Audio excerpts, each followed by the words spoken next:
వీరు వీళ్ళు ఎక్కడుంది? అదేంటి? ఏమిటి ఇది?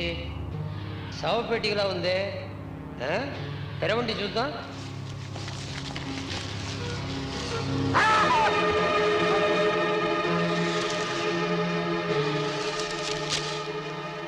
మళ్ళీ స్థలం ఖాళీ చేయించడానికి ఎవరినైనా పంపితే ఆ వచ్చిన వాడికి కూడా ఇదే గతి పడుతుంది.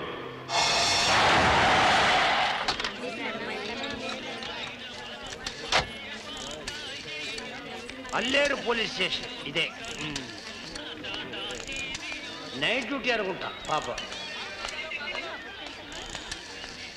ఏమండి? ఏమిటి? మీ ఇన్స్పెక్టర్ గారు ఎక్కడ? అరుగు. ఓహో, good morning inspector sir. Good morning. ఎవరు నువ్వు? ఏం కావాలి? మర్డర్ కేసు సార్, కంప్లైంట్ ఇవ్వడానికి వచ్చాను. ఒక దాదాగాడు ఈ పక్కనే ఉన్న మా చక్రవర్తి గారి స్థలాన్ని ఆక్రమించుకున్నాడు. దాన్ని ఖాళీ చేయమని అడగడానికి వెళ్ళిన మా మనిషిని వాడు చంపి శవాన్ని శవపెట్టికలో పెట్టి మాకే పాత్ర చేశాడు సార్. అయితే ఏంటంటావు ఇప్పుడు? అంటానికి ఏముంది? అటువంటి గాడిని, పంది కొక్కుని, సన్నాసిని పెట్టమని. ఏమిటా వాగుడు? వాగటం కాదు సార్, కనిపిస్తే చెప్పించి కొడతా. అసలు నేనే వెళ్ళి వాడి చర్మం ఉడిసి నా కాళ్ళకి కొత్త చెప్పులు కుట్టించుకుందామనుకున్నాను. కాకపోతే చట్టం ఉంది కదా సార్, మీతో చెప్తే వాడిని కుళ్ళు పుడుస్తారని.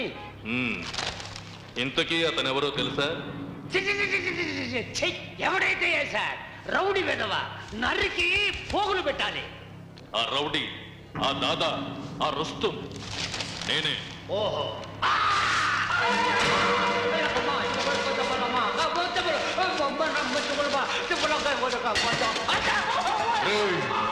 మరోసారి ఆ స్థలం జోలికొచ్చిన, నా జోలికొచ్చిన coffin box ready mind it.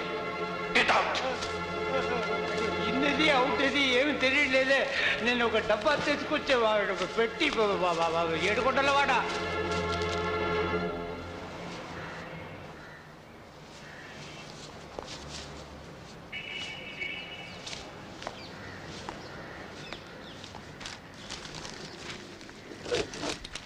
ఎర్రగడ్డ పిచ్చి ఆసుపత్రి నుంచి ఒక పిచ్చివాడు పరారి. చూచుటకు అందంగా ఉంటూ పిచ్చి చేష్టలు చేసే ఆ యువకుడు అప్పుడప్పుడు మనుషులతో పాటు గేదెల్ని, కుక్కల్ని, కోడిపెట్టల్ని కొరకడం, నవలడం లాంటివి చేస్తూ ఉంటాడు. పిచ్చిలో కూడా తాను మినిస్టర్నని, ఎంపీనని అందరినీ మోసం చేస్తూ ఉంటాడు. విజేత రమేష్ కృష్ణన్ అధ్యక్షుడిగా ఎన్నిక. ఏమండోయ్ sir, sir sir sir office 9 గంటలకండి. ప్రొపరేటర్ గారు వచ్చారా? ప్రొపరేటర్ గారు ఇంకా రాలేదండి. అయినా నా పర్మిషన్ లేకుండా మీరు లోపలికి వచ్చి కుదరదండి. చెప్పింది చెయ్యి. కుదరదు sir. Sir sir sir sir sir ఆగు, ఆగమంటుంటే ఏంటయ్యా బాబు నువ్వు? నీకే చెప్పేది, డైరెక్ట్ గా వచ్చి ప్రొపరేటర్ గారి సీట్లో కూర్చుంటావేంటి? నేనే ప్రొపరేటర్ని. ఇప్పుడు మా చక్రవర్తి గారు వచ్చారంటే నిన్ను నన్ను కలిపి కారేస్తారు. లేవయ్యా. నేను లేవను. ఇక నుంచి ఆస్తికంతా నేనే యజమాని. మీరంతా నేను చెప్పినట్టు వినాలి. చూస్తుంటే పిచ్చివాళ్ళ ఉన్నాడు. ఒకవేళ పిచ్చాసుపత్రి నుంచి పారిపోయిన పిచ్చివాడు ఇతనేనేమో. ఎంపీనని, మినిస్టర్నని అందరినీ మోసం చేస్తున్నాడట. ఇప్పుడేమో ప్రొపరేటర్ అని నన్ను మోసం చేస్తున్నాడు. పోలీసులను పిలవాల్సిందే. అయ్యో, తెలియకేమో వాగానండి. కాఫీ తాగుతారా, టీ తాగుతారా? Coffee.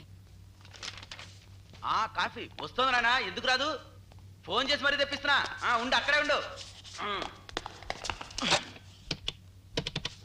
Hello, 2 town police station. Inspector గారు, అతనే పిచ్చాడు, అరెస్ట్ చేయండి. ఇన్స్పెక్టర్, ఏమిటి విషయం? ఇక్కడ ఒక పిచ్చోడు ఉన్నాడని మాకు ఫోన్ వచ్చింది. నేనే చేశాను. కాదు, నేను చేసింది. పిచ్చి పిచ్చిగా మాట్లాడితే మర్యాద ఉండదు. అతనే పిచ్చాడు, అరెస్ట్ చేయండి. ఇన్స్పెక్టర్, మా ఇద్దరిని చూసి మీరే చెప్పండి, ఎవరు పిచ్చోడు? నన్ను చూస్తే పిచ్చాడా ఉన్నానా?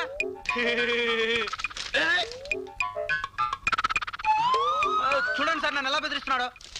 అదేంటయ్యా ఆయనంత సైలెంట్ గా ఉంటే బెదిరిస్తున్నాడంటావు? చూస్తుంటే నువ్వే పిచ్చోళ్ళగా ఉన్నావు. అవును, నేనే పిచ్చాడు. చిచి కాదు, అతనే పిచ్చాడు. చూశారుగా వాడి వాళ్ళకం. తీసుకెళ్ళండి. కావాలంటే మా బాస్ వచ్చి అడగండి సార్. నేనే ఇక్కడ బాస్ని. ఈ పిచ్చివాళ్ళు ఎప్పుడు తాము పిచ్చివాళ్ళమని ఒప్పుకోరు. మీరు నమ్మకపోతే ఐజీకి ఫోన్ చేస్తాను. అక్కర్లేదు సార్, వీడే పిచ్చోడని మాకు అర్థమైపోయింది. ఎరా రాస్కెల్, మమ్మల్ని మోసం చేస్తావా? నడు. దానికి సాక్ష్యం ఏమిటి? చెబుతా. నీకు రాజమండ్రిలో గోదావరి అనే ఒక నది ఉంది తెలుసా? తెలుసు. దాని ఒడ్డున రైల్వే క్రాసింగ్ ఉంది తెలుసా? తెలిస్తే? దాని పక్కన ఒక పెద్ద